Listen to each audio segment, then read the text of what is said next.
괜찮아요. Tempest berkisah tentang So Moonju, seorang diplomat senior yang dulu menjabat sebagai duta besar di PBB. Moonju dikenal atas integritasnya dan kemampuannya membuat keputusan diplomatik yang sulit. Suatu hari, terjadi serangan mematikan yang mengancam kestabilan semenanjung Korea, termasuk upaya pembunuhan terhadap calon presiden yang kemudian dituduh sebagai mata-mata Korea Utara. Moonju kemudian bekerja sama dengan Baek San-ho, seorang mantan tentara bayaran atau agen bayangan yang masa lalunya misterius dan identitasnya samar, untuk menguak konspirasi besar di balik serangan itu. Karena keamanannya dipertaruhkan, San-ho menawarkan diri untuk menjadi pengawal pribadinya. Apakah kisah pengawal dan calon presiden berubah menjadi kisah romansa mereka berdua? Mari kita ikuti alur ceritanya. Moonju bermimpi di mana dia seorang pria yang menyajikan sup hangat untuk lansia. Dia mengulurkan tangan lebih dulu, memeluk lebih dulu dan bernyanyi bersama anak-anak. Dia membuka hatinya di hadapan dunia, dan menyulut api di hati para pemuda, yang bisa digunakan untuk memulai perang andai dia mau. Tapi istri dari pria itu ditembak, dan ternyata itu adalah mimpi dari Jang Junik, suami dari Moonju. Setiap pagi Moonju selalu lari pagi tapi ada seseorang yang mengikutinya saat dia sedang berlari. Ternyata orang itu diperintah oleh suaminya yang tak bisa tidur kalau Moonju berlari sendirian. Moonju sebenarnya merasa tidak nyaman jika diikuti seperti itu, jadi dia meminta kepada Junik agar membiarkannya berlari pagi sendirian. Tapi Junik tidak bisa melakukan itu, dia meminta Moonju untuk mengabaikan orang yang mengikutinya atau Moonju bisa lari di treadmill agar dapat lebih aman. Junik seperti itu karena dia hanya ingin membuat Moonju aman. Tapi menurut Moonju, suaminya itu belum menjadi presiden, jadi dia tidak perlu khawatir. So Moonju adalah duta besar yang giat memperjuangkan posisi bangsa di kancah internasional dan aktif dalam berbagai isu diplomatik. Namun, Moonju tiba-tiba mengundurkan diri dari jabatannya sebagai duta besar PBB selama kurang lebih 3 tahun. Moonju merasa terhormat mewakili negaranya, tapi dia tidak memberi alasan apapun tentang pengunduran dirinya. Moonju mengikuti jamuan bersama para pejabat tinggi lainnya, dan mereka pikir, Moonju mengundurkan diri karena suaminya akan menjadi calon presiden dari partai oposisi. Tiba-tiba Presiden Korea Selatan saat ini, Choi Kyung-sin mengajak Moonju untuk berbicara berdua. Walaupun Kyung-sin merasa kecewa karena suaminya akan mencalonkan diri dari partai oposisi, tapi Kyung-sin merasa bangga karena Moonju telah menjadi duta besar untuk negaranya. Sebenarnya Moonju ingin jadi duta besar agar bisa menangani isu nuklir Korea Utara sesuai kebijakan presiden. Tapi menurut Kyung-sin, pandangan Junik soal reunifikasi, yaitu proses penyatuan kembali dua negara menjadi satu negara itu terlalu berisiko. Itu karena Korea Utara bisa runtuh kapan saja dan 80% anak muda menolak reunifikasi. Tahun lalu, Junik juga jadi sorotan setelah berkata, reunifikasi tidak perlu atau diinginkan kalau harus mengorbankan Korea Selatan. Meski Junik menjadi politikus muda, tapi itu tidak bertanggung jawab.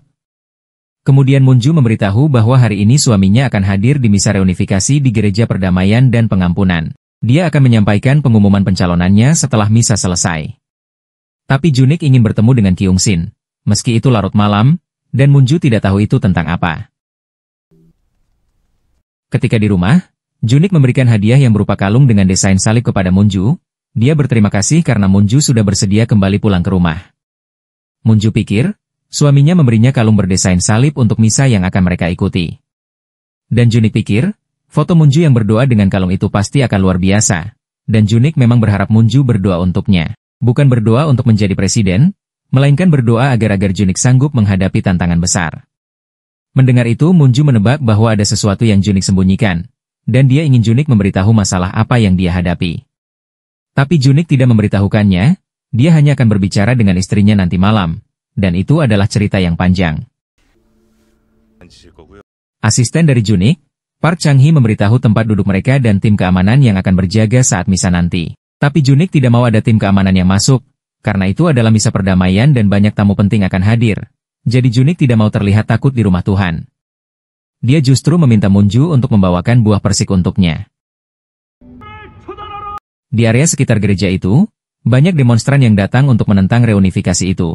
Dan setelah keluar dari mobil, Moonju melihat seorang pria yang duduk di tengah demonstran. Tapi Moonju mengabaikan pria itu dan para demonstran itu. Dia masuk ke dalam gereja bersama dengan suaminya. Di dalam gereja itu ada seorang pria yang merekam Moonju dari atas. Dia adalah Baek San-ho, dan San-ho agak kaget karena sepertinya Moonju sedang menatapnya. Junik meminta Chang-hee untuk mengeluarkan tim keamanan dari gereja, dan mencarikan tempat singgah untuk Munju setelah misa selesai. Pada saat misa berlangsung, Sanho melihat seorang pria dengan seragam tentara yang tampak mencurigakan.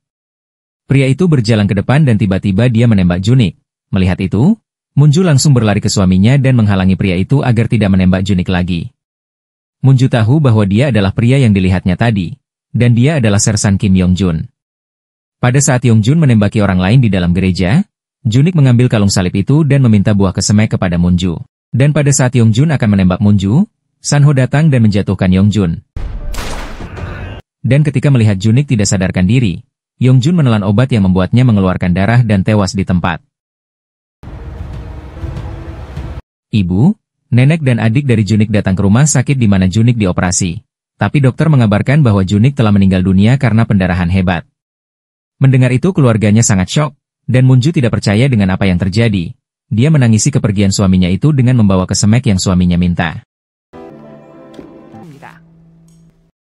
Neneknya pikir, sekarang ada 3 janda di rumah itu dan dia tidak bisa menahan marah ketika melihat menantunya, Lim Ok-seon yang masih sehat dan bugar.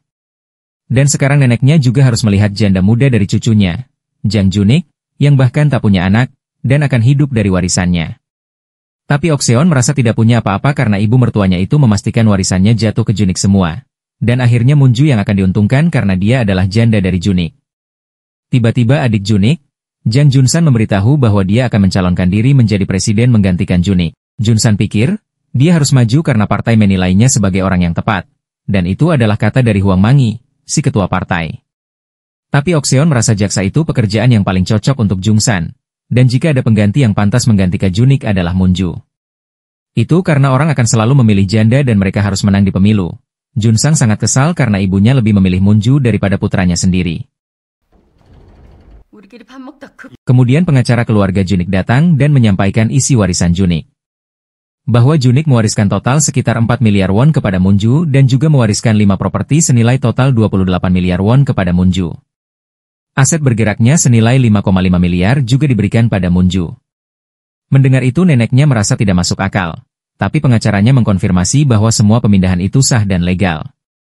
Tapi Munju juga tidak tahu apa-apa dan dia juga sangat terkejut. Dan neneknya pikir, itu karena Ok-seon membiarkan Junik menikahi gadis miskin seperti Munju, yang tidak memberinya anak dan membuat cucunya itu kesepian. Menurut neneknya itu, Munju adalah wanita tanpa apa-apa yang bahkan menikah bukan karena cinta. Dan menjadi janda persis setelah suaminya mewariskan semua hartanya. Dan setelah mendengar omongan ibu dan nenek, Munju menjadi paham kenapa Junik memberikan seluruh warisan kepada Munju. Dan Munju bukan tanpa rumah atau latar belakang, tapi ibunya telah mengorbankan segalanya demi membesarkan Munju dengan cinta dan kasih sayang. Walaupun Munju dianggap pengemis, tapi dia tidak akan membiarkan dirinya terpuruk. Munju tidak malu soal apapun, karena yang bermasalah adalah keluarga Junik yang suka merendahkan. Ok-seon pun sepertinya sudah paham. Mungkin Junik marah karena mereka memperlakukan Munju dengan sangat buruk. Tapi semua ini tetap terasa tak adil karena hidup Ok-seon juga berat karena dia sudah mencurahkan hati dan jiwa untuk membesarkan Junik. Ok-seon tak bisa menerima ini, kehilangan Junik saja berat, apalagi harus melihat Munju membawa pergi semua peninggalannya. Tapi Munju tidak mau harta dari keluarga Jang, dan dia akan mendonasikan semuanya kemudian pergi dari Korea. Mendengar itu Junsang pun akan menggugat Munju, akan ajukan pembekuan aset, dan juga gugatan hak waris. Tapi Munju tidak takut sama sekali, dan dia mempersilahkan mereka untuk menggugat. Ternyata Sanho mengambil kalung milik Munju, kemudian dia mendapatkan panggilan internasional dari seorang pria yang bernama Iden. Iden memberitahu bahwa ada pekerjaan untuk Sanho, itu adalah pekerjaan besar, sekelas rekening Swiss. Sanho akan melakukan tugas pengawalan janda politikus Korea Selatan, yang bernama So Munju. Bukan Munju kliennya, karena Munju tidak tahu bahwa dia terancam, jadi klien ingin Sanho menjadi pengawalnya secara diam-diam. Sanho tidak boleh bicara soal klien dan mereka ingin tahu info tentang Munju, siapa yang ditemui, dan apa yang dibahas. Saat di kantor polisi, Munju diberitahu bahwa penembak suaminya bernama Kim Yong-jun yang berusia 27 tahun. Dulu, Yong-jun dari Komando Operasi Khusus, sepertinya dia kecewa dengan tindakan Junik yang tidak sesuai harapannya, tapi kelompok anti reunifikasi tidak ada yang mengenalnya, jadi dapat disimpulkan bahwa dia bertindak sendiri. Sedangkan pria yang menolong Munju adalah Paik Sanho, orang gereja bilang dia pembelot Korea Utara, tetangganya bilang dia dari Yanbian, dan rekan kerjanya bilang dia dari Rusia. Tapi dari hasil penelusuran, dia warga Amerika yang tidak bisa ditemukan di mana-mana. Setelah mengamatinya, Sanho merasa Moonju mengalami trauma berat, tapi dia pandai menyembunyikan emosi. Sehari-harinya tetap berjalan seperti biasa. Dia selalu sibuk sekali tapi tidak berselera makan. Moonju juga agak ceroboh, tapi dia sama sekali tidak tahu kalau dirinya terancam. Jadi Sanho memutuskan untuk tidak mengambil tugas itu, karena dia tidak melihat alasan untuk terlibat. Itu karena Moonju tampak kuat dan lebih kuat dari yang orang lain kira. Moonju datang ke gereja di mana Junik ditembak. Di sana Moonju ditemui oleh seorang pastor yang mengatakan bahwa badai akan segera datang. Tapi Moonju akan menghadapi itu, dan dia meminta pastor untuk menyampaikan kepada Sanho bahwa Moonju ingin bertemu dengannya. Sanho sudah menunggu Moonju dan dia mengembalikan kalung milik Moonju. Dan pada saat itu, ada orang yang memotret mereka. Dan Sanho memberitahu Moonju bahwa ada yang mengikuti mereka, jadi Sanho mengajak Moonju bicara di tempat lain. Karena masih dibuntuti, Sanho pun memukuli orang-orang itu dan dia menarik Moonju ke dalam pegunungan. Kemudian Sanho meminta Moonju untuk menutup mata sebentar lalu membuka matanya lagi. Sanho pikir, Seoul adalah kota penuh cahaya, jadi orang-orang tidak akan bisa menangkap mereka. Itu karena mereka tidak paham cara bergerak dalam gelap. Sanho tahu semua yang tersembunyi seperti jalur air, terowongan bawah tanah, bangunan kosong Seoul. Bagi orang seperti dia yang tidak mempunyai negara, hal pertama adalah mencari tahu jalur kabur, tempat sembunyi, dan tempat bermalam saat keadaan darurat. Moonju bertanya apa yang Yongjun katakan sebelum tewas, dan Sanho memberitahu bahwa kata terakhirnya adalah, dia telah membunuh mata-mata itu, dan mata-mata itu adalah Junik. Walaupun orang bilang Yongjun gila, tapi Moonju merasa Yongjun tidak gila. Dan Sanho pun merasa Yongjun tidak gila atau berbohong, tapi Sanho yakin ada orang di balik itu. Sanho sudah menonton ulang rekaman CCTV gereja berulang kali, dan dia menemukan kejanggalan. Kim Yongjun menaruh sesuatu. Itu adalah sebuah nomor. Setelah Sanho menghubungi nomor itu, ternyata nomor itu tidak aktif, tapi ada yang ingin tahu siapa yang menelepon. Dan setelah Sanho selidiki, ternyata nomor itu sebenarnya tidak pernah aktif. Siapapun di balik kartu itu mempunyai kekuasaan untuk menghapus nomor telepon, atau kemampuan untuk memakai nomor manapun sesuka hati. Dan setelah mengecek semua rekaman CCTV di sekitar gereja hari itu, Sanho menemukan bahwa Junsang menemui Sersan Kim Yongjun pada hari itu. Sebelum penembakan itu, seorang pria terlihat terkejut saat menerima telepon. Dia adalah Henderson Miller, asisten Menteri Luar Negeri Amerika Serikat. Kemudian Presiden Amerika Serikat melakukan rapat darurat, dan suasana sangat menegangkan saat mereka melihat sebuah foto. Anderson Miller kemudian mengirim pesan kepada seseorang dengan menyembunyikan pesan itu di dalam sebuah pulpen. Ternyata pesan itu dikirim untuk Junik sebelum dia meninggal, dan Junik pun terlihat sangat gelisah setelah membaca pesan itu. Ternyata pada tahun 2023 saat berada di Irak, Sanho melihat pidato Moonju saat menjabat sebagai duta besar PBB, dan dia seperti mengagumi Moonju pada saat itu. Itu karena Moonju berbicara tentang kehidupan yang layak bagi orang Korea Utara yang ingin hidup di Korea Selatan. Moonju adalah orang yang memiliki hati baik. Moonju menemui Chang Hee di kantornya, dan bertanya tentang kapan Junik menyuruh Chang Hee untuk meningkatkan keamanan. Ternyata beberapa bulan lalu, tiba-tiba banyak telepon pribadi dan rapat rahasia dengan peserta yang tidak disebutkan oleh Junik. Dan Junik juga tampak sangat cemas sehari sebelum Moonju pulang. Dan saat itu Chang Hee diminta meningkatkan keamanan. Bahkan Chang Hee diminta untuk memutar rute yang pendek karena menurut Junik, seekor tupai sedang mengikutinya. Moonju pun kembali ke rumah dan mengecek koleksi buku milik Junik. Di salah satu buku itu ada gambar tupai. Gambar itu dibuat oleh Junik yang menggambarkan bahwa Junsang pernah digigit oleh tupai. Itulah mengapa Junsang dipanggil dengan panggilan Junsang tupai.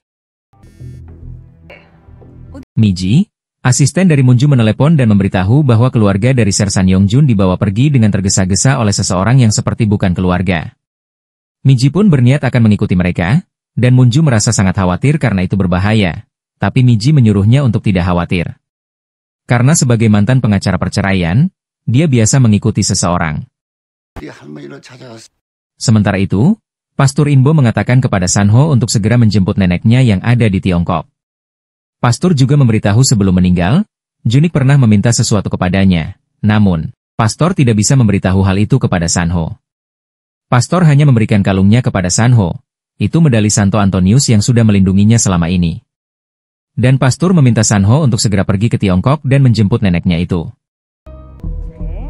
Miji mendengar bahwa keluarga Sersan Yongjun akan terbang ke Australia, tapi pada saat itu Miji ketahuan oleh mereka. Munju yang baru datang ke bandara tidak bisa menghubungi Miji. Dia justru mendapat telepon dari Junsang, dan Munju diberitahu bahwa Miji disekap oleh Junsang. Munju ke rumah Junsang untuk menemukan Miji, tapi Munju justru penasaran kepada Junsang mengikuti Junik. Junsang yang sebagai jaksa mengikuti kakaknya karena ada sebab, dan itu karena kakaknya adalah seorang mata-mata. Karena itu Junsang membentuk tim khusus untuk mengetahui apa saja yang Jinuk lakukan. Junsang khawatir jika calon presiden Korea Selatan adalah seorang mata-mata. Hal itu bisa merusak aliansi Amerika Serikat dan Korea Selatan, dan Munju menjadi penasaran, apakah Amerika Serikat ada hubungannya dengan kematian Junik. Sementara itu Pastor Inbo memberikan anggur kepada Sanho, dan dia meminta Sanho untuk mengambil anggur itu setelah kembali dari Tiongkok. Sebelum pergi Sanho meminta Alkitab yang selalu dibawa oleh Pastor Inbo. Ternyata di dalam kitab itu ada kartu yang sama dengan milik Sersan Yongjun. Junsang menyuruh Munju untuk berhati-hati dengan Sanho, karena Munju belum tahu siapa Sanho yang sebenarnya, dan kenapa Sanho ada di lokasi saat kejadian penembakan Junik. Junsang juga memberitahu bahwa Sanho adalah tentara bayaran teratas di Valkyrie. Itu adalah kontraktor militer swasta Amerika. Tapi Munju tidak mempercayai semua itu, dan dia justru menuduh Junsang yang ingin menggantikan posisi suaminya. Dan Munju juga tidak percaya bahwa suaminya adalah seorang mata-mata. Munju merasa bukti yang dimiliki oleh Junsang adalah bukti rekayasa atau bukti palsu. Jadi Munju akan mengungkap kebenaran dari kematian suaminya. Munju meminta Junsang untuk mengizinkannya bicara dengan Miji, dan Junsang pun memberikan ponselnya. Munju meminta Miji untuk pulang ke rumah orang tuanya dan tidak mengkhawatirkan Munju. Miji pun akan melakukan apa yang Munju minta, karena dia percaya Munju akan melakukan yang terbaik untuk dirinya. Munju datang ke gereja untuk bertemu dengan Pastor Inbo, dan karena tidak ada respon, Munju pun masuk ruangannya, tapi di dalam ruang itu terlihat sangat berantakan. Tiba-tiba seseorang menyekap Munju dari belakang, dan dia adalah Sanho. Sanho meminta Munju untuk tenang ketika melihat Pastor Inbo yang sudah meninggal. Pada saat itu, ternyata ada seseorang yang ada di dalam ruangan itu juga, dan Sanho menyuruh Munju untuk tetap di dalam kamar.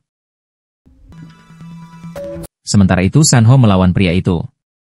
Dan akhirnya Sanho berhasil melawan pria itu. Sanho bertanya kenapa pria itu, kenapa dia membunuh Pastor Inbo. Tapi pria itu tidak menjawabnya, dia justru menyebutkan paus di laut yang jauh. Ternyata di dalam lemari ada pintu rahasia. Dan karena ada yang ingin ditanyakan, Munju pun mengikuti Sanho. Okseon bertemu dengan Wonhak yang seorang anggota BIN. Dia penasaran apa Amerika Serikat terlibat dalam kematian putranya, Junik. Wonhak tidak menjawab itu. Dia hanya memberitahu bahwa Anderson Miller, asisten Menteri Luar Negeri Amerika Serikat sedang dicari FBI karena membocorkan informasi rahasia pemerintah dan melanggar undang-undang spionase. Dan orang yang berkirim surat dengan Anderson adalah Junik. Sebenarnya BIN telah mengawasi Junik, karena mereka curiga bahwa Junik adalah mata-mata, dan mungkin berkomunikasi dengan Korea Utara di rumah itu, jadi rumah itu telah disadap. Tapi Okseon justru curiga presiden yang berusaha menjadikan putranya sebagai mata-mata. Wonhak tidak menjawab itu. Dia hanya meminta Okseon untuk berhati-hati dengan Sanho, karena dia bekerja untuk organisasi bernama Valkyrie, dan mereka akan lakukan apa saja demi uang. Dan tidak bisa dicari tahu siapa kliennya, atau kenapa dia mendekati Junik. Sanho dan Munju masuk ke dalam terowongan yang sudah ada sejak pendudukan Jepang. Gereja-gereja bawah tanah itu menghubungkan dengan jaringan sisi utara dan selatan yang disebut katakomba, hanya segelintir orang termasuk Pastor Inbo dan Sanho yang tahu soal itu. Sanho pun mengaku kepada Munju bahwa dia bekerja di Valkyrie, tetapi dia tidak memperpanjang masa kontraknya. Tapi Munju agak mencurigainya karena Sanho ada saat suaminya dan Pastor Inbo tewas. Dan Sanho pikir itu cuma kebetulan. Jika dia berbahaya seharusnya Munju tidak mengikutinya sampai sejauh itu. Kemudian Sanho menunjukkan kartu yang ditemukan di Alkitab Pastor Inbo. Dan melihat luka tusuk di tangan Pastor Inbo yang karena diracun, jadi Sanho pikir, orang awam tidak mungkin bisa memakai metode seperti itu. Kemudian Sanho mengambil anggur yang Pastor Inbo siapkan untuk dia, dan setelah melihat isinya, di dalamnya ada sesuatu yang mengejutkan mereka. Itu adalah sebuah pesan yang berupa gambar tangkapan layar dari satelit, itu seperti kapal selam yang sangat besar. Di dalamnya juga ada pesan dari Anderson Miller yang mengungkap bahwa Korea Utara mempunyai kapal selam nuklir 10.000 ton. Itu berarti ancaman nuklir Korea Utara sangat nyata. Amerika Serikat pun menyalahkan Anderson Miller yang tidak mengetahui informasi tersebut, Dan sekarang Amerika Serikat bersiap untuk melakukan serangan simulasi. Hal itu bisa menghabisi semua fasilitas nuklir yang ada di Korea Utara. Dan hal itu membuat Anderson Miller sangat panik, karena itu bisa memicu peperangan di antara kedua negara. Namun mereka tidak mempedulikan hal itu, dan menyuruh Anderson untuk berhenti ikut campur. Karena hal itu, Anderson Miller mengirim pesan kepada Junik untuk meminta bantuan. Itu yang membuat Junik gelisah dan memperketat keamanan. Ternyata Junik mengenal Anderson saat mereka kuliah doktor di Amerika. Sepertinya surat itu yang akan diumumkan Junik setelah misa waktu itu, demi mencegah perang. Kemudian Munju meminta Sanho untuk menjemput neneknya yang ada di utara. Dan dia akan mengurus surat itu, tapi Sanho khawatir karena itu bisa membahayakan Munju. Mereka pun keluar dari terowongan dengan melewati pintu rahasia. Dan Munju yakin bahwa Presiden Kyung-sin adalah orang yang paling berkuasa dan terpercaya di negara ini, jadi dia akan meminta bantuan ke Kyung-sin. Kemudian Sanho memberikan kalungnya yang diberikan oleh Pastor Inbo kepada Munju, itu agar Munju bisa terlindungi dari bahaya. Munju berada di depan gerbang Gedung Putih untuk bertemu Presiden, dan pada saat itu, rombongan Presiden keluar dari gerbang. Salah satu mobil membukakan pintu mobil agar Munju dapat masuk, dan ternyata itu adalah mobil yang ditumpangi Presiden Kyung-sin. Munju meminta maaf tapi dia terpaksa melakukan itu untuk menunjukkan surat yang dia baru dapatkan itu. Bahwa militer Amerika Serikat berencana meluncurkan serangan akurat simultan untuk menghabisi semua fasilitas nuklir militer Korea Utara. Dan sepertinya Junik ingin mendiskusikan itu dengan Kyung-sin untuk mencari solusi. Tapi Kyung-sin merasa heran, kenapa Junik tidak membakarnya, karena surat itu berbahaya, yang membuat Pastor Inbo tewas. Setelah kematian Junik, agen intelijen Korsel dan Amerika ada di mana-mana. Jadi Kyung-sin harus mencegah perang apapun caranya. Munju pun diminta menjauh. Karena itu bukan diplomasi. Itu adalah perang, ajang adu nyali yang gila. Jadi Kyung-sin akan mencoba mengubah arah. Sedangkan masalah Munju adalah kejujuran bagi seorang diplomat yang menjadi kelemahan. Menurut Kyung-sin, Munju sama sekali tidak berguna. Munju pikir mengundurkan diri adalah pilihannya. Tapi bukan itu, karena sebenarnya Munju itu dipecat. Seharusnya Munju mendapatkan hasil, walaupun harus berbohong, berkomplot, memfitnah, menipu, dan berkhianat, tapi Munju tidak melakukan itu semua. Oleh karena itu Munju didepak. Tentu saja Munju merasa dikhianati, karena kematian suaminya harus ditangani secara politis dan diplomatis. Mendengar itu Munju pikir, Kyung-sin tahu siapa yang membunuh Junik, tapi dia menutupi hal itu. Dan menurut Kyung-sin, kematian Junik dapat dia manfaatkan, jadi dia menyuruh Munju pergi ke luar negeri. Dan itu bukan saran atau permintaan, melainkan sebuah perintah. Sanho sampai di Dalian, Tiongkok. Di sana dia bertemu dengan seorang pria dan dia memberikan uang yang cukup banyak kepada pria itu, dan kemudian dia mengikuti pria itu. Sementara itu Munju menemui ibu mertuanya, dan dia penasaran kenapa Okseon menentang pernikahannya dengan Junik. Dan ternyata Okseon ingin Junik menikah dengan orang yang bahagia dan hangat, bukan seperti Munju yang muram dan dingin. Tapi akhirnya Okseon merestui karena mereka tidak bisa dipisahkan. Ternyata sebelum menikah, Okseon telah memeriksa tentang Munju, bahwa ibu Munju membesarkan Munju sendirian di Amerika. Dan saat ibunya sakit, Junik yang membantu Munju untuk merawat di rumah sampai dia meninggal. Setelah melihat pidato Munju yang viral, dari situlah ibunya ingin Junik terjun ke politik. Tapi Junik kurang sesuatu yang tidak pernah bisa ibunya berikan, yaitu cinta untuk negaranya. Oleh karena itu, Okseon menerima Munju sebagai istri yang dibutuhkan Junik untuk menjadi presiden. Dan sekarang, alih-alih dengan Junsang, Okseon akan lebih memilih Munju untuk maju ke pemilihan presiden. Tapi itu bukan karena ingin Munju menang, tapi karena Okseon tidak keberatan kalah bersama Munju. Mendengar itu, Munju tahu bahwa ibu mertuanya yang membuat Junik sampai di tahap ini, dia menaiki tangga satu persatu demi Junik menjadi presiden. Itu pasti menyakitkan karena mimpinya terhenti ketika Junik tewas. Jadi dengan sisa beberapa anak tangga lagi, Munju mengajak Okseon untuk menerima tawarannya. Karena mungkin Munjulah satu-satunya kesempatan ibu mertuanya untuk menyelesaikan itu, dan Munju ingin menaiki anak tangga itu bersama ibu mertuanya. Saat ingin menyeberang ke perbatasan utara, Sanho tidak dapat melewati sungai karena itu ditutup, dan orang-orang yang ingin menyeberang lewat sungai diserang oleh korps badai. Kemudian Okseon membahas imbalan apa yang dia dapatkan jika mendukung Munju menjadi presiden. Dan Munju akan memberikan semua yang diwariskan Junik kepadanya, termasuk rumah, bahkan asetnya di luar negeri. Mendengar itu Okseon pikir itu seperti Munju sedang menunggu suaminya meninggal. Karena itu demi meraih mimpi Munju saat menjadi mahasiswa, bahwa dulu mimpi Munju adalah menjadi presiden. Jadi Okseon bertanya dari mana mereka akan memulai itu. Dan Munju pun memberitahu bahwa dia ingin Okseon menelepon Junsang untuk mengembalikan asistennya dan mundur dari pencalonan dan juga segera meninggalkan Korea. Okseon pun setuju dan mereka pun akan bekerja sama untuk menjadikan Munju sebagai presiden.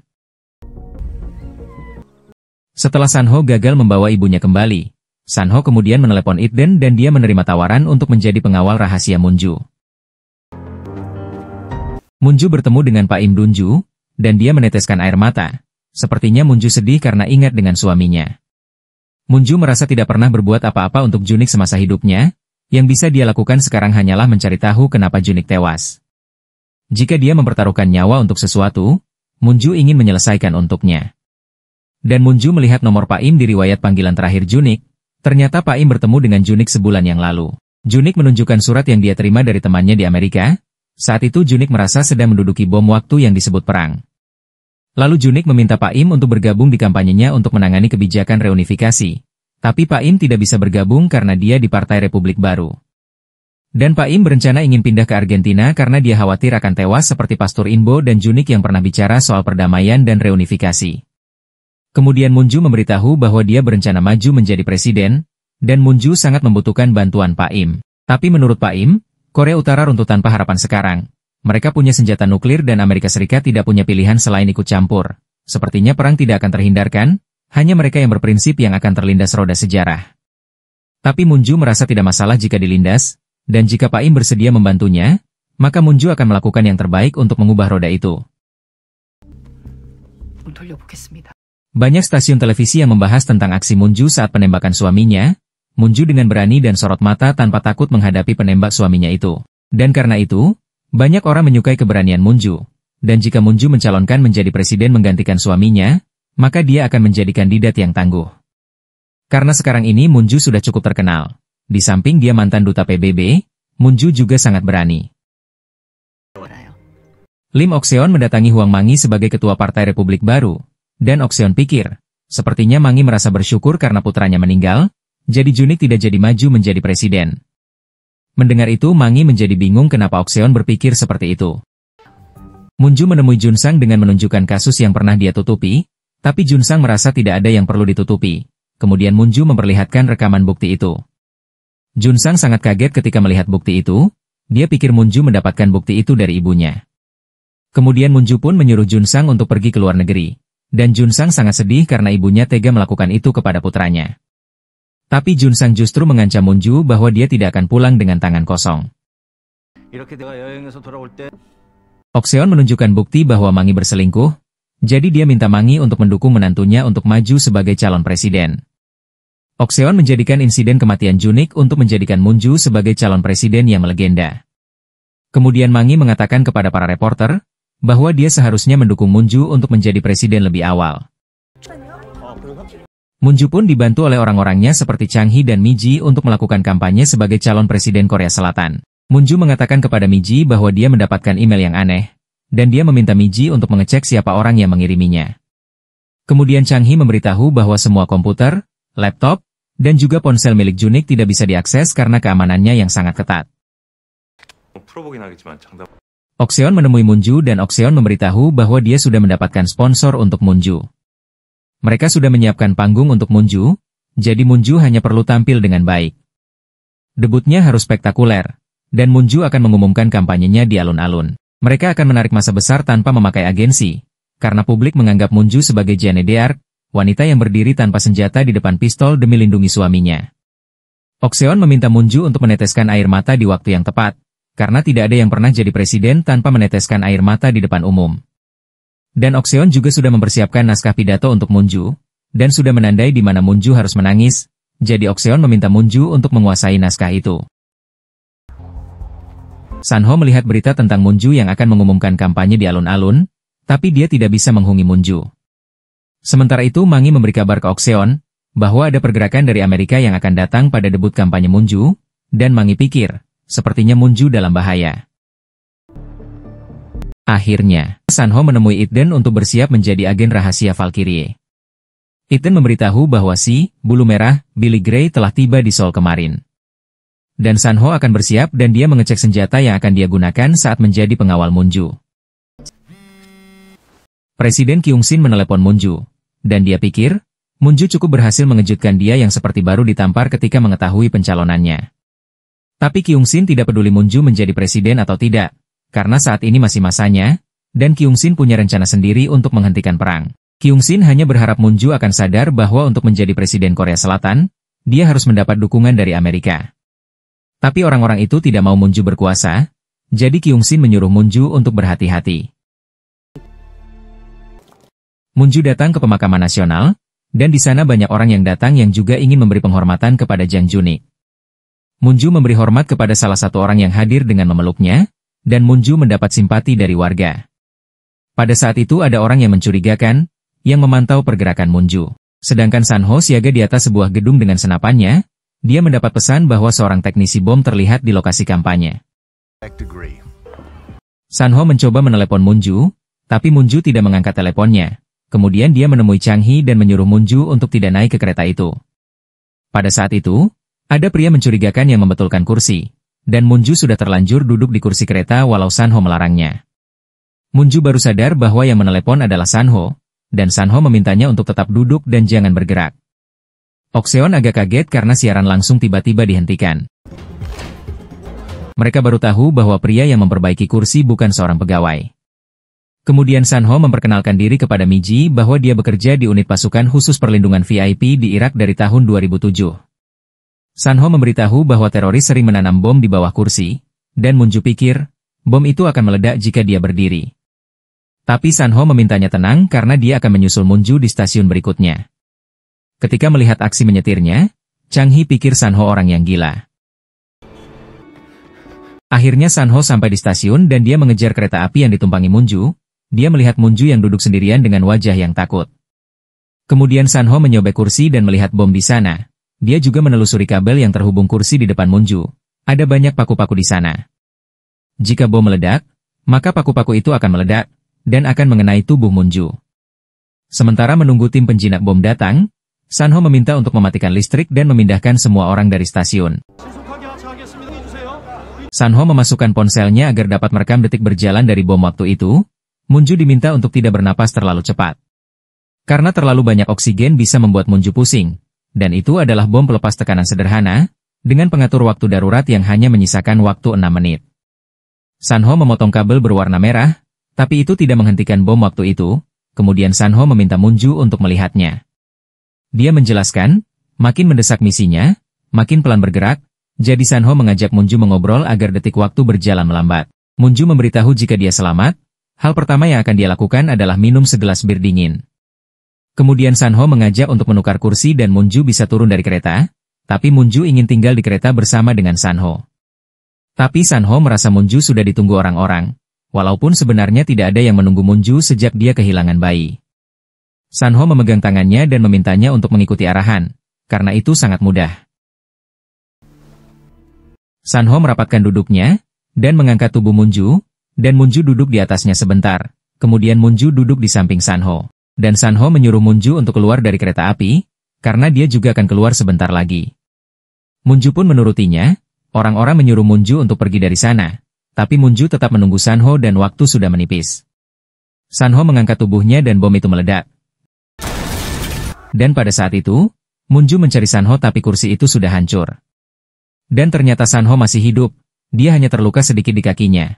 Ketika melihat San-ho yang masih hidup, Moon-ju pun sangat lega. Moon-ju melihat San-ho yang sedang diberi pertolongan oleh petugas medis, dan mereka menyarankan agar Moon-ju membatalkan sisa jadwalnya dan mengutamakan keselamatannya. Tapi Moon-ju merasa, itu tidak merubah apapun karena dia tetap akan diincar. Jadi dia akan melanjutkan sisa jadwalnya, dan mengandalkan pengawalan dari kepolisian dan timnya. Dan pada saat itu San-ho sudah menghilang. Mereka pun dalam perjalanan ke alun-alun untuk mengumumkan pencalonannya. Dan orang-orang merasa lega ketika melihat Moon-ju, karena akhirnya Moon-ju dapat melalui rintangan itu. Ok-seon agak khawatir karena Moon-ju tidak istirahat dulu setelah kejadian di kereta api, tapi Moon-ju merasa baik-baik saja, dan dia tidak akan merasa gugup di depan orang banyak. Para pendukung Moon-ju termasuk Ok-seon dan Pak Im duduk di tempat duduk yang sudah dipersiapkan, dan Moon-ju mendapatkan bunga dari pengunjung paruh baya. Dan juga San-ho yang sudah bersiap dengan senapannya. Moon-ju mulai pidatonya, dan pertama-tama dia memperkenalkan diri, bukan dari janda dari Jang Junik, melainkan sebagai So Munju. Dan Munju berpidato tanpa membaca naskah yang disiapkan dan itu membuat Ok Seon khawatir. Tapi Munju dapat berpidato dengan sangat baik, walaupun sebelumnya dia akan dibom di perjalanan. Ada yang bilang Munju tidak bisa menjadi presiden karena dia wanita dan diplomat, dan juga ada yang bilang Munju tidak seharusnya jadi presiden, karena mencalonkan diri untuk partai mendiang suaminya. Tapi Munju yakin bahwa dia bisa membawa perubahan nyata ke dunia politik, bahwa Munju bisa satukan perbedaan dan mencapai persatuan bangsa. Bahwa Munju bisa menjadi presiden untuk yang lemah, terlupakan, dan tidak terdengar. Munju tidak tahu kekuatan apa yang coba menghentikan dia hari ini, tapi Munju tidak akan gentar pada apapun. Dia takkan berhenti sedetik pun saat berlari menuju harapan itu. Jadi dengan ini Munju mengumumkan pencalonannya untuk pemilihan Presiden ke-22 Republik Korea. Mereka sangat bangga mendengar pidato Munju yang bersemangat, karena bintang super terlahir. Dan pada saat Sanho memantau dari atas, entah kenapa sepertinya Munju juga melihatnya. Karena insiden pengeboman itu, Munju pun ke kantor polisi untuk memberikan kesaksian. Tidak hanya Munju, Sanho juga ada di sana saat itu. Sepertinya mereka ingin saling menyapa, tapi mereka hanya saling menatap dari jauh. Sanho menemui Munju di depan gereja, dan Munju menanyakan luka yang Sanho dapatkan saat di kereta api, dan Sanho merasa baik-baik saja. Tapi Munju tetap masih bingung karena Sanho bisa muncul di waktu yang tepat lagi. Dan Sanho pun merasa setelah Junik dan Pastor Inbo dibunuh, dia menebak sasaran berikutnya adalah Munju. Itu karena Munju meneruskan tugas dari Junik, bahwa siapapun yang mencoba hentikan perang maka akan bernasib sama. Munju mungkin sekarang masih dalam bahaya. Sanho juga memberitahu bahwa dia baru memperpanjang kontraknya dengan Valkyrie, dan tidak ada yang bisa melindungi Munju lebih baik dari Sanho. Jadi Sanho meminta Munju untuk memperkerjakan dia sebagai pengawal pribadinya. Sanho sangat ingin bekerja dengan Munju karena Munjulah yang ingin menghentikan perang, dan itu juga seperti misinya. Tapi Munju masih ragu, apakah nanti Sanho dapat mengikuti perintahnya, karena dia adalah bosnya. Setiap prajurit tahu cara terima perintah, tapi dalam keadaan darurat, Munjulah yang harus mengikuti perintah Sanho. Dan Munju tidak keberatan dengan itu, dia pun menerima Sanho untuk menjadi pengawal pribadinya, dan Munju sudah tidak sabar untuk bekerja sama dengan Sanho. Mereka mengumpulkan informasi tentang Sanho, dan ternyata tidak ada satupun orang yang tewas saat dilindungi oleh Sanho. Sepertinya memang Sanho yang dibutuhkan Munju, walaupun dia hanya sekadar pembunuh bayaran internasional, yang terpenting adalah keselamatan orang yang dia kawal. Dari informasi yang mereka temukan, Sanho menjadi warga Amerika tahun 2006, dan di tahun 2007, dia ditempatkan di Irak. Saat itu, Valkyrie sedang keliling dunia untuk merekrut veteran pasukan khusus. Kebangsaan Sanho sebelumnya adalah Mongolia, yang hanya menjadi persinggahan untuk mengganti kewarganegaraan. Dan mereka masih bingung tentang kewarganegaraannya karena dia memiliki wajah Korea, dan dia juga lancar berbahasa Korea. Mereka agak khawatir jika dia mantan pasukan khusus Korea Utara, yang berarti Sanho bisa menjadi mata-mata Korea Utara, dan mendekati Munju dengan maksud tersembunyi. Karena masih ragu, Munju pun menanyakan tentang Sanho kepada kenalannya yang berwarga negara asing, Samuel. Dan Samuel pikir, jika dia harus memilih pelindung, dia akan memilih Sanho tanpa ragu. Karena pada saat insiden klub malam di Paris tahun 2008, Sanho lah yang berhasil menyelamatkan putri konglomerat minyak Saudi. Gadis itu tidak terluka sedikit pun. Jadi Samuel menyarankan Munju untuk menggunakan jasa Sanho untuk menjadi pengawalnya. Presiden Choi Kyung-sin berada di Beijing, Tiongkok, untuk menghadiri forum iklim Beijing. Menurut Munju, Kyung-sin tidak benar-benar peduli soal iklim saat ini, dan Pak Im juga menduga Kyung-sin hanya ingin minta bantuan Tiongkok untuk menjadi penengah. Tapi Kyung-sin tidak diterima baik di sana, karena tidak ada pejabat Tionghoa yang datang ke bandara untuk menyambut Kyung-sin. Dan wakil presiden Amerika juga datang mendadak pagi ini di Beijing. Dan foto yang diambil pagi tadi adalah Madam Cho dan Jin Suryeon. Mereka adalah penerjemah bahasa Inggris dan bahasa Mandarin, Kim Han-sang. Sepertinya Kim Han-sang duduk di meja wakil presiden Amerika Serikat, sementara Presiden Kyung-sin dibiarkan di luar, menunggu sambil gelisah. Menurut Pak Im, saat ini dinamika kekuatan dunia berubah drastis, Tiongkok, Rusia, bahkan Indonesia di timur tengah membentuk aliansi, merintis sabuk baru. Jika Korea Utara juga bergabung, maka Amerika Serikat akan menghadapi krisis global terbesarnya sejak Perang Dunia II. Dan Direktur CIA tadi sore ada di Seoul, dan itu karena Munju. Kalau Amerika Serikat dalam kematian Junik, maka Munju dianggap ancaman serius. Mereka mencoba menerka apa yang Munju ketahui dan apa yang akan terjadi jika Munju menjadi presiden. Serangan kereta itu adalah perbuatan Amerika Serikat, dan mereka tidak akan pernah mundur, karena Munju dianggap sebagai ancaman. Jadi Munju harus membuat rakyat mendukung Munju, dan buat rakyat mendukung reunifikasi damai, karena itulah yang akan menjadi kekuatan terbesar Munju. Munju menemui ibu mertuanya yang duduk sendirian di taman rumah. Sebenarnya Munju akan pindah rumah karena merasa rumah itu kurang aman. Dan Okseon penasaran kenapa Munju mempekerjakan Sanho. Apa Munju tidak khawatir dengan kata orang? Tapi Munju memang tidak pernah memperdulikan pendapat orang, tapi Okseon pikir, Sanho adalah tipe pria yang bisa menggetarkan hati wanita. Sudah 2 kali Sanho menyelamatkan nyawa Munju, dan orang kesepian biasanya bodoh, jadi jika Munju jatuh hati padanya, maka semua bisa hancur. Tapi Munju memperkerjakannya karena ingin tahu alasan Sanho menyelamatkannya 2 kali. Dan Munju akan mengorbankan segalanya, asalkan tahu alasan di balik kematian Junik. Karena saat ini, semua jalan di depan Munju buntu, jadi kunci satu-satunya adalah Sanho. Mereka sudah menemukan rumah baru, dan Sanho meminta Munju untuk membiarkan Sanho membuka pintu dulu sebelum membuka pintu apapun. Dan saat melihat foto Munju dengan Junik, Sanho melarang foto itu diletakkan di dekat kasurnya, karena tempat foto itu adalah lokasi ideal untuk menyembunyikan kamera atau alat sadap. Sepertinya Sanho tidak ingin Munju terus mengingat suaminya yang sudah meninggal. Dan jendela di rumah itu juga tidak bisa dibuka, karena biasanya sniper mengincar jendela, dan Sanho juga sudah memasang film anti peluru. Tapi Munju pikir di sini bukan seperti di Amerika, karena senjata api ilegal di Korea. Dan Sanho memberitahu bahwa dia juga punya pistol, meski ilegal, karena tidak ada yang namanya pembunuhan legal. Melihat kamar yang terhubung dengan kamar Munju, Miji berencana akan menggunakan kamar itu, tapi Sanho mengatakan bahwa dia akan tidur di kamar itu.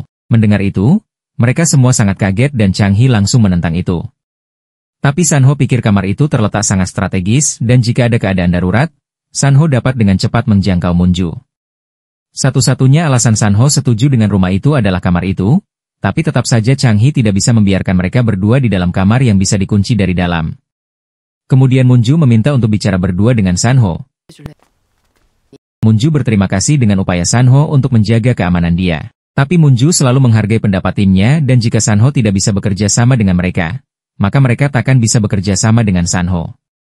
Tapi menurut Sanho tidak ada keamanan yang sempurna, dan jika Munju ingin seperti itu, maka Munju harus dikurung di kamar tanpa jendela. Tapi itu pun tidak cukup, karena kamar masih bisa diledakkan. Okseon datang ke rumah baru Munju. Ternyata Miji yang menemukan rumah itu, dan rumah itu tersedia di waktu yang tepat. Chang-hee juga memberitahu bahwa Sanho tidak mempercayai tim, jadi dia yang memasak untuk Munju. Okseon pikir, sepertinya itu tidak wajar karena Sanho selalu dekat dengan Munju bahkan tidur di kamar sebelah. Jadi Okseon meminta Chang-hee untuk mengawasi mereka dengan baik. Kemudian Okseon meminta tolong kepada Chang-hee untuk memeriksa rumahnya, karena sepertinya Bin menyadap rumahnya. Mereka menduga Junik itu mata-mata, jadi Okseon meminta Chang-hee untuk memeriksa alat sadap di rumahnya dan mencari tahu siapa yang memasang alat sadap, siapa yang terlibat, dan apa kaitannya dengan kematian Junik. Dia juga meminta Chang-hee untuk tidak mempercayai Munju pada saat ini. Melihat makanan yang tidak dihabiskan membuat Sanho kecewa. Bagaimana bisa Munju mensia-siakan makanan seperti itu? Sanho sangat kecewa karena Munju membuang makanan. Munju melakukan kampanye pada malam harinya. Banyak warga yang hadir pada kampanye itu. Dan pada saat itu, Sanho melihat orang yang mencurigakan. Kemudian Sanho meminta Chang-hee untuk memeriksa pria itu. Tapi Chang-hee meminta Sanho untuk konsen di areanya saja. Dan Sanho menghubungi Itden untuk mengetahui informasi yang baru. Tapi Sanho tidak mendapatkan info apapun tentang pria itu. Akhirnya kampanye itu selesai dan mereka meninggalkan tempat itu. Saat di mobil Munju melihat gadis kecil dan ingin menyapanya. Tapi Sanho menyuruh untuk menutup jendela, karena itu berbahaya. Dan Sanho melihat pria yang mencurigakan itu lagi. Di saat itu dia merasa ada yang aneh. Sanho langsung meminta supir untuk memutar balik. Tapi itu sudah terlambat karena truk itu sudah menabrak mobil yang ditumpangi mereka. Kemudian Sanho mengambil alih dan membanting setir. Tapi mereka meledakkan tangki di depan mereka, dan mobil itu juga terkena ledakan. Sanho mengajak Munju untuk keluar dari mobil dan ketika ada yang meledak Sanho pun memeluknya. Mereka berjalan di tengah ledakan dan masuk ke arah subway. Ketika Munju batuk karena asap, Sanho memberikan sapu tangannya. Mereka masuk ke area terbatas dan itu adalah jalur untuk kereta api. Sanho meminta Munju untuk mematikan ponselnya dan Munju pun menurutinya. Mereka berjalan di jalur kereta api, dan saat ada kereta api yang datang, Sanho pun memeluknya. Di saat itu mereka saling bertukar pandang. Sebenarnya Sanho mempunyai firasat buruk sejak dari tempat kampanye. Dia melihat pria yang tidak seharusnya ada di sana. Ada tato kukri di leher pria itu adalah lambang Gurha, pasukan paling bengis di dunia. Mendengar itu, Munju merasa itu terjadi karena dirinya, dan Sanho meminta Munju untuk tetap kuat, karena mereka baru saja memasuki gerbang perang. Dengan perhatian Sanho membersihkan luka di dahi Munju, dan akhirnya mereka dapat keluar dari jalur kereta api. Munju meminta maaf karena mematikan ponsel, itu agar Munju tidak bisa dilacak. Dan Sanho merasa dia seperti itu karena Chang He tidak mempercayainya. Padahal sebelumnya Sanho meminta Chang He untuk memeriksa pria di lokasi kampanye, tapi Chang He tidak memeriksanya. Padahal pria itu ada di lokasi ledakan, dan mereka bisa menghindari ledakan karena Sanho melihatnya di sana. Karena hal itu, mulai sekarang Sanho yang akan menyopiri Munju kemanapun dia pergi. Sanho sangat marah karena Iden tidak memberikan semua info kepadanya. Dan karena hal itu, Munju bisa saja tewas. Dan Iden justru memuji kinerja dari Sanho yang memang bisa diandalkan, tapi dia masih belum memberitahukan Sanho siapa sebenarnya kliennya. Sanho merasa kesal karena Iden memasang alat sadap kepadanya. Iden dapat mendengarkan semua percakapannya dan lacak pergerakannya, tapi Sanho tidak tahu siapa kliennya. Iden pikir, itu adalah pekerjaan impian untuk orang seperti Sanho. Dan sebulan lagi Sanho bisa pensiun. Tapi Sanho akan mengembalikan uang yang dia terima dari klien itu, karena dia memutuskan keluar dari Valkyrie. Dan itu berarti sekarang Sanho menjadi pengawal tanpa dibayar Valkyrie. Chang He datang ke rumah keluarga Jiang untuk mengecek alat penyadap yang dipasang di rumah itu, dan ternyata memang ada alat penyadap di sana. Munju bermimpi buruk tentang kematian suaminya, kemudian dia membuka jendela untuk mendapatkan udara segar. Tiba-tiba Sanho mengetuk pintu. Sepertinya Sanho sadar ketika Munju membuka jendela. Dan Munju meminta maaf karena dia membangunkan Sanho. Tapi Sanho biasa tidak bisa tidur nyenyak ketika sedang bertugas. Karena Munju tidak bisa tidur, Sanho pun mengajaknya untuk lari pagi, dan Munju berlari dengan pengawalan dari Sanho yang berlari di belakangnya. Munju sudah tahu bahwa rumah baru itu ada kaitannya dengan Sanho. Dan Sanho pun mengakui itu, bahwa rumah itu milik katakomba yang dioptimalkan untuk keamanan. Mereka langsung mengosongkan rumah itu ketika tahu kondisi Munju. Dan Munju pikir, memang banyak yang Sanho sembunyikan walaupun Sanho telah menyelamatkan nyawanya berulang kali. Tapi tidak peduli berapa kali Sanho menyelamatkannya, Munju tidak akan pernah mempercayainya. Dan Sanho tidak masalah karena dia hanya menjalankan tugasnya. Jika ada yang menembak Munju hari ini, maka Sanho akan menjadi tamengnya. Karena itu adalah pelatihan dasar semua pengawal. Karena itu, Munju pun mengembalikan kalungnya, karena kalung itu yang akan melindungi Sanho. Chang He memberikan hasil temuannya yang ada di rumah keluarga Jiang, dan file sadapan ditemukan tersimpan di komputer Junsang. Itu berarti Junsang yang memasang alat penyadap itu. Dan untungnya, tidak ditemukan bukti bahwa Junik adalah mata-mata, setidaknya belum. Sebenarnya ada satu hal yang terus mengusik pikiran Oxeon, itu adalah penulisan surat warisan mendadak yang menyatakan seluruh harta diwariskan kepada Munju. Lalu, 2 pekan kemudian, Junik dibunuh.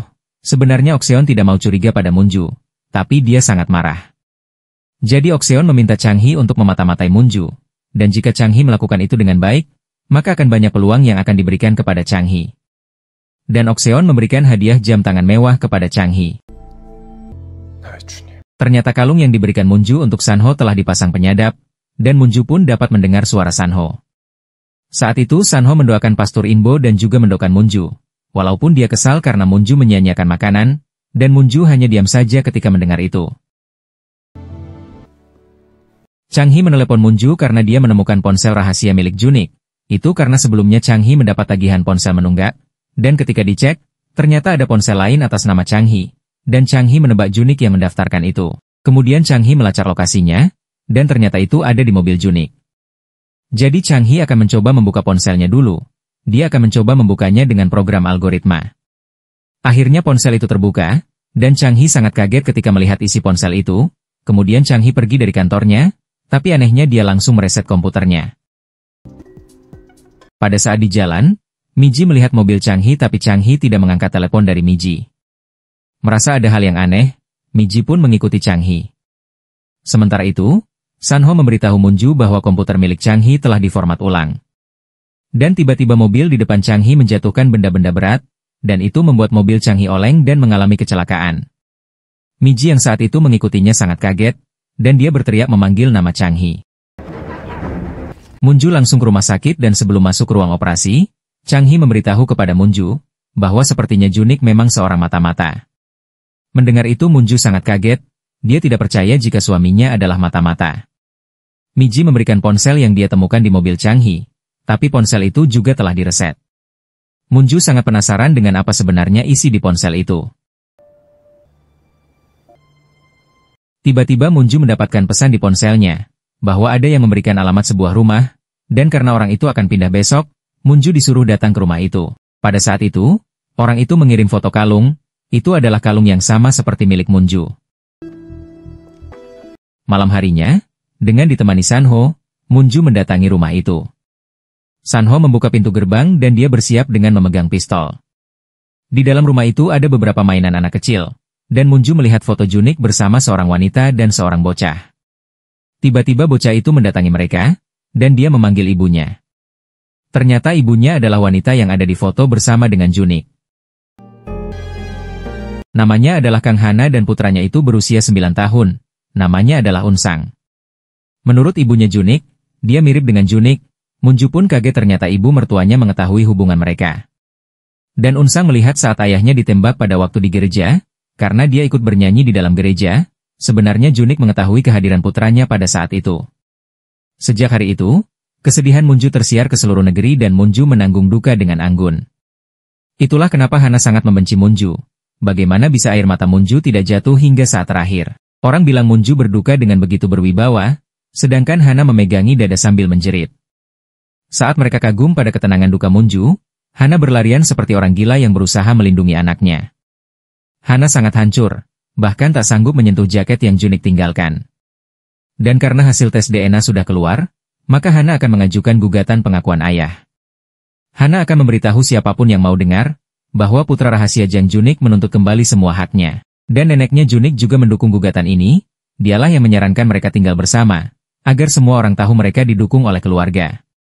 Munju pikir itu adalah salah Junik, karena dia tidak mengajukan cerai, dan Munju bisa memberi putranya lebih dari haknya menurut hukum. Jadi Munju mengajak mengurus itu diam-diam, tapi Hana merasa sudah tidak bisa bersabar lagi. Hana bertahan karena memang mencintai Junik, jadi dia ingin mengungkap semua agar seluruh dunia tahu, bahwa yang benar-benar dicintai Junik adalah Hana dan anak mereka, dan bahwa duka Munju hanyalah sandiwara, karena tidak ada duka yang anggun. Tapi menurut Munju, duka sejati itu sangat sunyi dan seberat batu. Jadi Munju meminta Hana untuk tidak menghabiskan energinya, karena Hana butuh tenaga untuk menjaga putranya. Dan Hana merasa Junik menderita karena Munju tidak pernah mencintainya, karena Munju sudah lama membiarkan Junik tidur sendirian. Jadi Hana hanya ingin menyelamatkan pria yang dia cintai dari pernikahan buruknya. Dan Munju pikir, biasanya dia tidak menyerang yang lemah, tapi sekarang dia tidak akan mundur. Kemudian Hana menunjukkan kalung salib yang sama yang dipakai Munju, dan ternyata Hanalah yang merancang kalung itu. Itu adalah desain paling laris dalam 2000 tahun terakhir.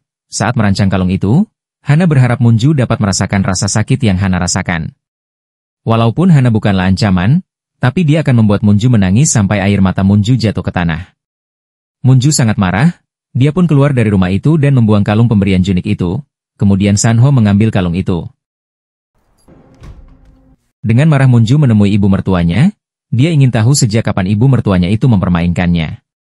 Dan Okseon merasa Hana sengaja mengejar Junik dan memanfaatkannya. Sebelum pemilu, Okseon sudah memberikan uang besar, dan Hana setuju pindah ke luar negeri. Tapi Munju tetap sangat marah, dan andai Junik masih hidup, dia akan menceraikannya. Okseon tahu itu, dan walaupun dunia Munju terasa jungkir balik, tapi besok pagi Munju akan sadar bahwa situasi tidak seburuk itu. Munju tidak habis pikir. Bagaimana bisa Okseon menyuruh Munju maju sebagai presiden? Apakah itu untuk mempermalukannya? Karena selingkuhan Junik akan muncul ke publik.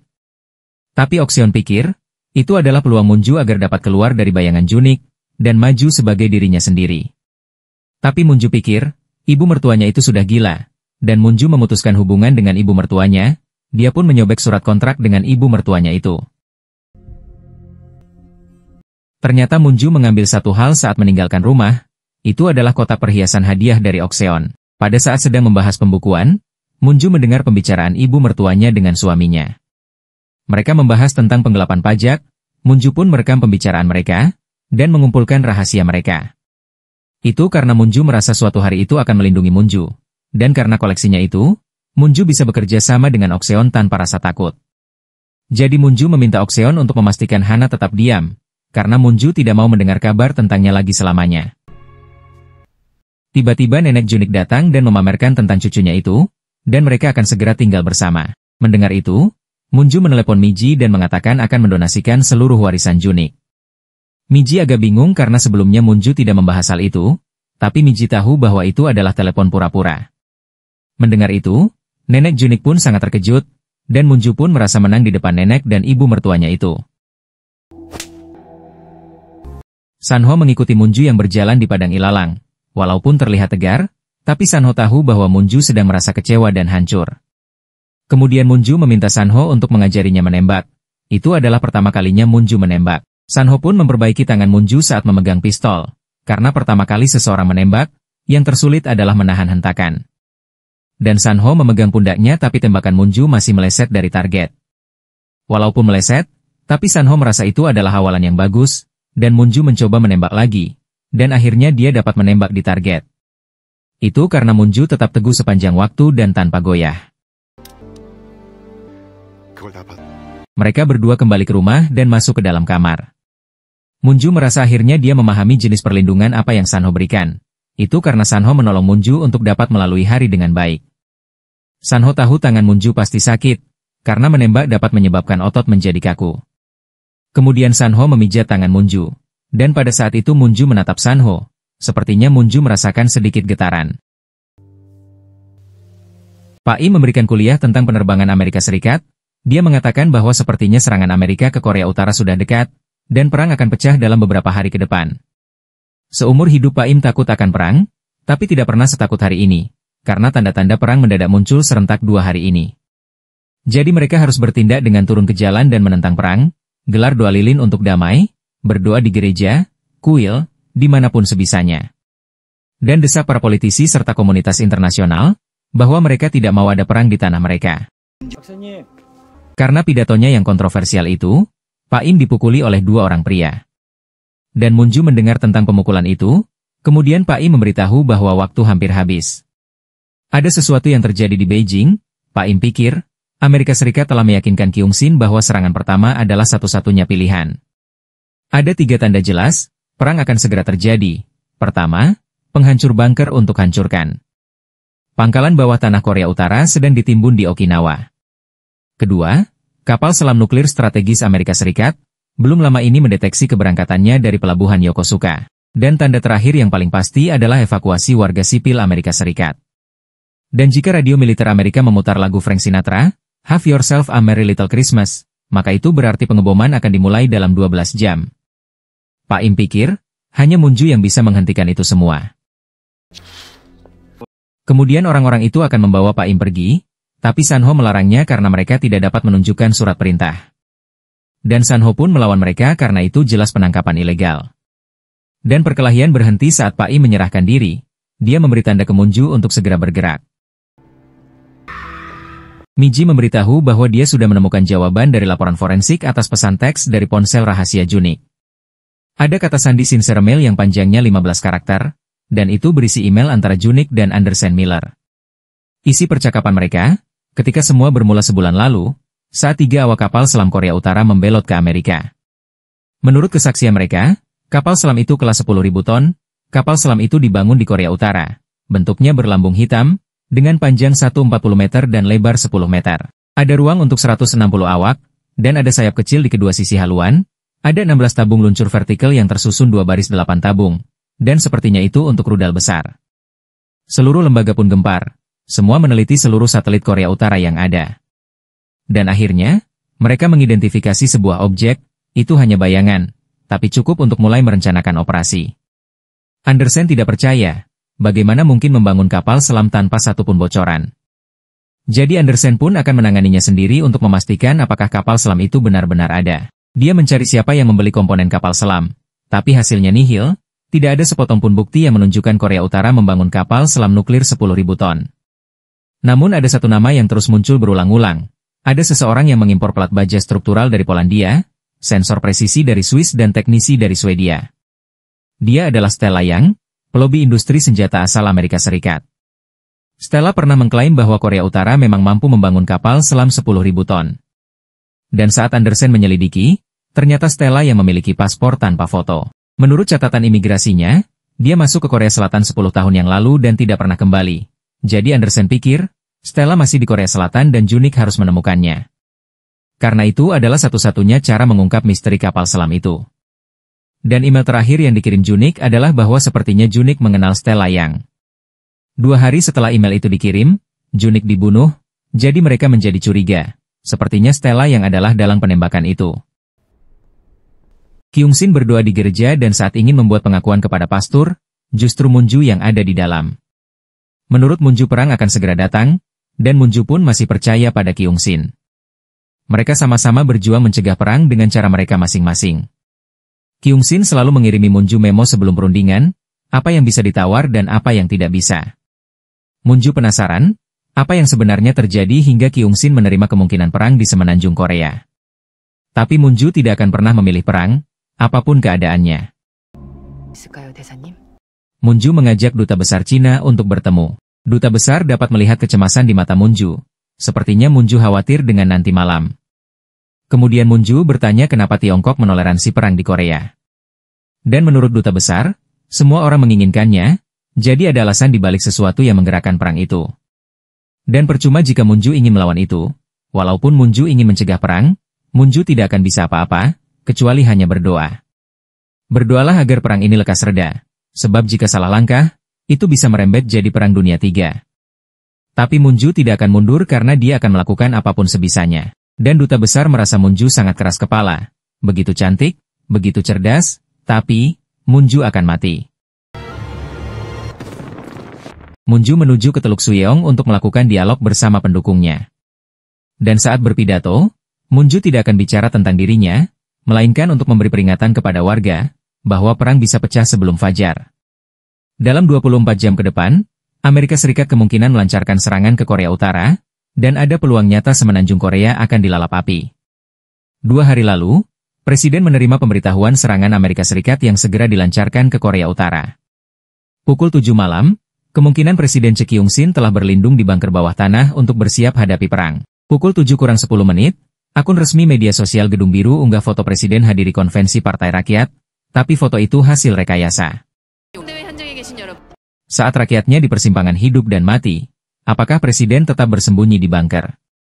Pada saat itu, Presiden Kyung-sin hanya menyaksikan pidato Munju, dan ada pria asing yang siap untuk membidik Munju. Ada beberapa polisi yang datang dan dari tim pertahanan Amerika Serikat juga bersiap untuk memulai. Dan Munju tetap melakukan pidatonya tanpa memperdulikan polisi-polisi itu. Munju mengatakan, bagaimana jika Amerika Serikat menyerang berdasarkan info palsu? Bagaimana jika kapal selam itu tak ada? Dan Munju pun akan melakukan telepon video dengan Andersen Miller, Wakil Menteri Luar Negeri Amerika Serikat untuk memastikan hal itu. Menurut Andersen, satu-satunya bukti kapal selam itu adalah berasal dari kesaksian 3 pembelot Korea Utara yang belum terverifikasi. Salah satunya bunuh diri setelah menembak rekan awaknya, dan ternyata pembelot Korea Utara itu tidak pernah melihat kapal selam itu sendiri. Dia hanya dengar desas-desus. Dia hanya disuruh untuk melakukan kesaksian palsu, karena sepertinya mereka mendorong terjadinya perang. Tiba-tiba lampu dimatikan, dan pertemuan itu dinyatakan ilegal, penembak itu pun bersiap, dan kembang api adalah tandanya untuk menembak Munju. Keadaan menjadi kacau dan warga juga panik, tapi Munju masih melanjutkan pidatonya. Tiba-tiba Sanho melaju dengan naik truk, dan dia berusaha membawa Munju pergi. Pada saat itu, Sanho melihat penembak itu, dan dia berhasil menghindari tembakan itu. Ternyata Sanho sudah menyiapkan perahu untuk melarikan diri, dan dia menyetir sambil melindungi Munju. Tetapi penembak itu menembak lagi dan itu mengenai lengan Munju. Dan Munju merasa dia baik-baik saja, tapi Sanho merasa tidak baik-baik saja. Akhirnya mereka berhasil melarikan diri. Sanho akan mengobati luka tembakan di lengan Munju. Dan Munju juga melihat luka di perutnya, tapi Sanho meminta Munju untuk melihat wajahnya saja. Jaringannya banyak yang rusak, tapi tulang dan saraf Munju tidak kena. Tapi Munju perlu dijahit. Sanho akan menjahitnya, dan Munju harus menggigit sesuatu agar giginya tidak terluka karena menahan sakit. Sanho pun menjahitnya dan Munju sangat kesakitan, dan akhirnya Sanho selesai menjahit. Sanho pikir Munju adalah pasien yang baik, dengan luka seperti itu. Sanho pikir penembak itu beruntung, karena jika tulang Munju yang kena tembakan, mungkin Sanho sudah membunuhnya. Entah apa maksud Sanho dengan mengatakan itu. Presiden Kyung-sin melakukan konferensi pers untuk menjawab kegelisahan dan ketidakpastian tentang keamanan semenanjung Korea. Memang benar, Amerika Serikat mencurigai kapal selam nuklir strategis Korea Utara. Tapi Kyung-sin yakin, Amerika Serikat tidak akan mengambil keputusan militer hingga keberadaan senjata nuklir Korea Utara itu benar-benar terverifikasi. Ternyata sebelumnya Munju memberitahu rencananya itu, dan dia menyuruh Kyung-sin untuk membiarkannya menuntaskan pidatonya. Kemudian Munju akan membantu Kyung-sin keluar dari bunker. Dan Kyung-sin merasa hanya sampai di sini, karena dia tidak bisa menjamin keselamatan Munju. Dia sudah memperingatkan bahwa orang Amerika tidak menyukai Munju, jadi berhati-hatilah. Mereka mendatangi pondok yang sudah Sanho siapkan untuk beristirahat. Tiba-tiba Munju berteriak, dan ternyata air di kamar mandinya menyemprot sendiri. Itu karena Munju tidak dapat memeganginya karena tangannya sakit. Kemudian Sanho membantunya untuk mencuci rambut. Dengan hati-hati dan lembut Sanho mencuci rambut Munju. Dan saat Munju memandanginya, Sanho justru memberikan sentuhan yang menggetarkan hati. Sanho mengajari Munju untuk menembak dengan satu lengan, dan awalnya Munju tidak bisa menembak target. Kemudian Sanho memegang tangannya dan tubuh mereka sangat berdekatan. Ternyata pistol itu sudah merenggut lebih dari 20 nyawa. Jadi itu paham dorongan manusia untuk membunuh musuh, dan akhirnya Munju dapat menembak target itu. Dan Sanho ingin Munju menjadi seseorang yang berbahaya. Mereka menikmati makan malam berdua, dan sepertinya Munju menyukai sup ayam itu. Munju merasa baru kali ini dalam 10 tahun dia makan sebanyak itu. 10 tahun lalu, Munju sering makan persik, karena mual di pagi harinya sangat parah. Ternyata Munju pernah mengandung seorang bayi laki-laki, tapi dia keguguran. Dan saat di rumah itu, sebenarnya Munju merasa agak lega karena Junik punya putra yang suka sepak bola. Ketika Hana bilang ingin mengambil semua darinya, Munju justru rela menukar semua miliknya demi hidup seperti itu. Tidak pernah terpikir bahwa Munju sangat menginginkan itu. Mereka menikmati malam berdua, dan Munju penasaran, apa yang akan Sanho lakukan andai perang pecah. Dan Sanho menjawab, jika bom nuklir datang, dia ingin bersama orang yang dia cintai. Mendengar itu, Munju merasa dia telah menahan Sanho untuk tidak bertemu dengan keluarganya. Tapi Sanho tidak merasa seperti itu, karena sekarang dia hanya ingin di samping Munju. Dan Sanho pikir, seharusnya peluru itu mengenainya, bukan mengenai Munju. Sanho merasa seharusnya dia tidak berkata seperti itu. Dan ketika melihat mata Sanho, Munju merasa tidak ingin merasa bahagia lagi. Tapi Sanho justru menciumnya. Dan Munju kemudian bersandar di bahunya. Pada saat itu mereka mendengar lagu dari Frank Sinatra. Dan itu berarti mereka tetap tidak bisa menghentikan perang. Jadi untuk terakhir kalinya, Sanho ingin Munju berpura-pura menganggap bahwa hari ini hanya hari biasa. Pusat Kendali Kementerian Dalam Negeri dan Keamanan memberi peringatan pertahanan sipil, dan itu bukan latihan. Bahwa pada tengah malam, peringatan awal nasional telah dikeluarkan. Semua diminta segera bersiap untuk evakuasi, dan menuju tempat berlindung bawah tanah terdekat dengan aman.